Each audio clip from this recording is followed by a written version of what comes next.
El concepto del anticristo, también conocido como el hombre de iniquidad o la bestia, está envuelto en misterio y sujeto a diversas interpretaciones. Pero, ¿qué simboliza realmente? ¿De dónde vendrá y cuál será su propósito? Para buscar comprensión, nos sumergimos en las Escrituras, específicamente en el libro del Apocalipsis, capítulo 13, versículo 15. La cantidad de interpretaciones sobre el anticristo exige una explicación minuciosa desde una perspectiva bíblica. Entender este concepto es crucial para evitar ser engañado. Por lo tanto, vamos a explorar este tema. Primero, es vital reconocer que han habido y hay varios anticristos y que habrá más en el futuro. Existe una distinción clara entre un anticristo común y el anticristo. Como expuso Juan en su primera epístola, capítulo 2, versículo 18, la idea de un anticristo es bastante directa. Se trata de una persona o movimiento que se opone a Cristo. La Biblia también aborda el espíritu del anticristo, una fuerza maligna detrás de estas entidades. Juan, en sus epístolas, advierte sobre individuos que se dicen seguidores de Cristo, pero en realidad están alejados de la luz y del verdadero conocimiento. Estos son los anticristos, ya que niegan la divinidad de Cristo y se oponen a todo lo que Él representa. Así, comprender la naturaleza del anticristo es percibir la lucha entre la verdad y la falsedad, entre la luz y las tinieblas.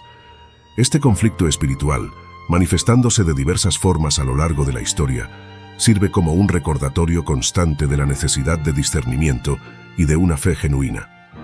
Aquellos que niegan a Cristo, o peor aún, los que se hacen pasar por Él, revelan la verdadera esencia del anticristo, una entidad o fuerza empeñada sobre todo en desviar a los fieles del camino de la salvación. ¿Has pensado en transformar completamente tu vida para mejor? Con nuestro guía de bienestar y salud, esto es más que posible. Está garantizado. En esta guía encontrarás consejos prácticos sobre nutrición saludable, ejercicios y actividades físicas que se adaptan a tu día a día. Pero eso no es todo. También abordamos formas efectivas de manejar el estrés y cuidar de tu salud mental. Sabemos lo crucial que son el sueño y el descanso para tu energía y vitalidad. Por eso, dedicamos un capítulo entero para ayudarte a mejorar la calidad de tu sueño. Y aún hay más. Ofrecemos estrategias a largo plazo para mantener una vida saludable y completa. Al adquirir hoy esta guía, recibirás gratis el libro Caminos Sagrados, una palabra de fe para tu vida. No pierdas la oportunidad de revolucionar tu salud y bienestar. Esta guía es una inversión en tu futuro, en tu felicidad. Para comprar, es fácil. Solo tienes que hacer clic en el enlace fijado en los comentarios de este video. Tu nuevo yo te espera. Cambia tu vida hoy. Por lo tanto, queda claro que existe un espíritu del anticristo, que no es más que un espíritu de rebelión, una revuelta contra Dios y todo lo que Él representa. También es conocido que muchos falsos profetas se han manifestado a lo largo del tiempo. Históricamente, siempre ha habido el espíritu del anticristo actuando en la humanidad, influyendo en hombres y mujeres hacia la desobediencia. Sin embargo, cuando hablamos del anticristo, se espera que se presente como si fuera el propio Dios. Esto se menciona en 2 Tesalonicenses, capítulo 2, versículo 3. Aprendemos entonces que Jesús no regresará hasta que ocurra el período de la tribulación y el anticristo se revele. 2 Tesalonicenses, capítulo 2, versículo 4, nos dice que el anticristo intentará pasar por Dios. Este acto refleja la misma ambición de Satanás, que a lo largo de milenios intentó usurpar la divinidad a través de hombres poderosos que se consideraban dioses. Este conflicto cósmico comenzó con los primeros seres humanos, Adán y Eva. Según lo narrado en Génesis, capítulos 3, versículos 4 y 5, Lucifer engañó a Adán y Eva, incitándolos a conocer el bien y el mal, despertando en ellos el deseo de ser como Dios. Al ceder a la tentación, Adán y Eva pecaron y en consecuencia sufrieron la muerte espiritual. Este evento marcó el inicio del conocimiento del pecado en el mundo, afectando a toda la humanidad. La historia de Adán y Eva es un recordatorio de que la rebeldía contra Dios trae consecuencias profundas y duraderas.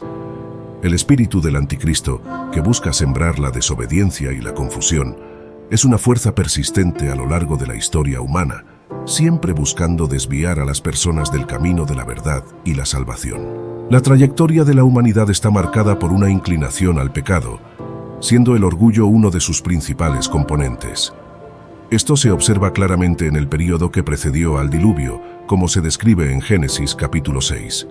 Durante esa época, la influencia nefasta de Satanás y de los ángeles caídos fue significativa, culminando en la creación de los Nefilim y en una verdadera era de depravación. La mayoría de las personas, excepto Noé y su familia, se rebelaron contra Dios, llegando a venerar ángeles caídos y Nefilim como deidades. Este caos llevó a Dios a purificar la tierra con el diluvio. Tras el diluvio, la rebeldía humana resurgió. Nimrod, nieto de Noé, y uno de los primeros hombres poderosos postdiluvianos, se destacó por la construcción de varias ciudades y por ser considerado el primer líder mundial. Curiosamente, incluso organizaciones como los masones lo reconocen como un gran maestro de esa era. También fue un periodo marcado por el surgimiento del culto a demonios y otras deidades, una especie de origen de las prácticas religiosas. En esta reanudación de la rebeldía, las personas construyeron la Torre de Babel, un símbolo de su oposición a Dios, repitiendo el patrón de desobediencia observado antes del diluvio. Una vez más, Dios tuvo que intervenir para contener esta ola de desafío. Así, la historia de la humanidad es un ciclo continuo de rebelión y redención, donde el orgullo y la desobediencia chocan constantemente con la voluntad divina. Dios, en su infinita sabiduría, dio a los seres humanos lenguas distintas, promoviendo así su dispersión por el mundo. Con esta división, cada grupo llevó consigo sus conocimientos y creencias. Así, la religión original, ahora fragmentada, originó diversos nombres para sus dioses. Pero todas estas creencias comparten una esencia falsa. Este fenómeno se evidencia en pasajes bíblicos, como en Deuteronomio 32, versículo 17. A lo largo de la historia, es común observar gobernantes, reyes o líderes poderosos que, intoxicados por su propio poder, comienzan a verse a sí mismos como deidades. Estas figuras, que creían tener el poder de mando absoluto, en realidad eran solo marionetas en manos del diablo. Este tipo de arrogancia es un reflejo de la naturaleza pecaminosa que permea a la humanidad, tal como se describe en Isaías 14, versículo 15. La Torre de Babel sirve como un ejemplo emblemático de esta rebeldía humana. Los hombres, seducidos por el mal, se rebelaron contra Dios, adorando demonios en lugar de verdaderas deidades y tratando, a través de la construcción de una torre gigantesca, de igualarse a Dios. Esta historia de ambición y desobediencia se repite generación tras generación, evidenciando el espíritu del anticristo en líderes que desean equipararse a Dios. Este orgullo, que tiene su origen en Lucifer, perpetúa el espíritu del anticristo y continúa influyendo a la humanidad a lo largo de los tiempos. Actualmente, existe un debate interesante sobre ciertas figuras históricas que algunos, incluidos fieles cristianos, sospechan que podrían haber sido el anticristo. Esta curiosidad se extiende a líderes que, en algún momento, fueron considerados potenciales candidatos a esta figura tan debatida. Por ejemplo, la profecía del Mesías, mencionada en Miqueas 5, versículos 5 y 6, es a menudo mal interpretada. Muchos creen que el asirio, mencionado en ese pasaje, es el anticristo, pero esta es una comprensión equivocada. La profecía sobre Asiria fue, de hecho, cumplida por el rey Senaquerib, que gobernó entre 700 y 800 AC y era considerado una superpotencia en su época. Sin embargo, no encaja en la descripción del anticristo. Para identificar verdaderamente al anticristo, es necesario considerar 3 criterios específicos, como se describe en 3 libros bíblicos distintos: Daniel, Apocalipsis y 2 Tesalonicenses. Estos criterios son: primero, él reclamará ser Dios, sentándose en el templo en Jerusalén. Segundo, el anticristo tendrá dominio sobre todo el mundo. Y tercero, primeramente, traerá paz a Israel. Analizando bajo estos aspectos, Senaquerib, a pesar de haber sido un líder mundial influyente, no ofreció paz a Israel ni se proclamó Dios en el templo. Por lo tanto, no satisface los requisitos para ser considerado el anticristo. Así, podemos concluir que Senaquerib definitivamente no se encaja en esa categoría. Hay quienes sugieren que Nerón, el 5º emperador de Roma, que gobernó desde 54 a.C. hasta 68 después de Cristo, era el anticristo. Esta teoría se basa en parte en la gematría, una práctica que asocia números a palabras. En este caso, algunos creen que el nombre de Nerón corresponde a los números 666, asociados a la bestia o al hombre de la ilegalidad, como se menciona en Apocalipsis 13, versículo 18. Sin embargo, personalmente, no comparto la creencia de que Nerón fuera el anticristo. Aunque puede ser considerado un anticristo debido a sus acciones y postura contrarias a las enseñanzas cristianas, no se ajusta completamente al perfil del anticristo, como se describe en las Escrituras. Hay varias razones para esto. Nerón no fue derrotado por la segunda venida de Cristo, que aún no ha ocurrido. La derrota del anticristo es un evento que sucede tras la gran tribulación, fenómeno que también todavía no ha ocurrido. El libro del Apocalipsis fue escrito por Juan en un periodo posterior al reinado de Nerón, indicando que la profecía se refiere a un evento futuro, no a algo ya realizado. Por lo tanto, es importante analizar todas las fuentes bíblicas conjuntamente y no enfocarse en un solo aspecto o interpretación para identificar correctamente al anticristo.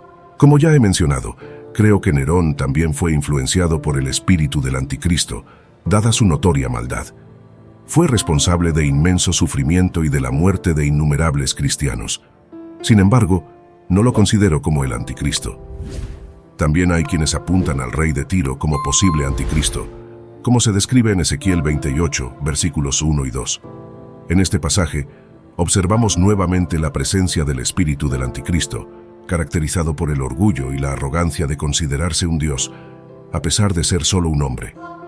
Esta repetición de actitudes y acciones a lo largo de la historia es notable. Vemos el espíritu del anticristo en diversos líderes, desde Nimrod y los faraones de Egipto hasta el rey de Tiro, pasando por los emperadores romanos, figuras como Hitler y hasta George Soros. Más adelante, pretendo discutir sobre los Illuminati. Continuando la lectura de Ezequiel en los versículos 6 a 9, percibimos que Dios promete juicio para tales figuras. El patrón de orgullo y deseo de poder, tan frecuente en diversos líderes a lo largo de la historia, refleja la influencia constante del espíritu del anticristo. Esta búsqueda por autoridad absoluta, muchas veces a costa de gran sufrimiento ajeno, es un claro indicativo de la presencia de ese espíritu maligno. Cada uno de estos líderes, en su época, manifestó de alguna manera esa misma arrogancia y desafío a las leyes divinas. Esta reflexión plantea un punto importante sobre la mortalidad humana y la arrogancia de considerarse divino. La historia está llena de líderes y fundadores de religiones que murieron, a diferencia de Jesucristo, que es único en su resurrección. Muchos hombres poderosos se consideraron dioses, pero al final encontraron el mismo destino de todos los seres humanos: la muerte. Esto se ilustra en Ezequiel 28, versículo 10, donde queda claro que solo Dios es verdaderamente Dios. La profecía de que Tiro sería destruida, que se cumplió en manos de Nabucodonosor y más tarde por Alejandro el Grande, es un ejemplo de la soberanía divina. Esta historia nos recuerda que aunque muchas personas pueden ser influenciadas por el espíritu del anticristo, como sugiere el diablo, eso no las convierte en el anticristo. Por ejemplo, el ejército de Hamás es frecuentemente mencionado en este contexto.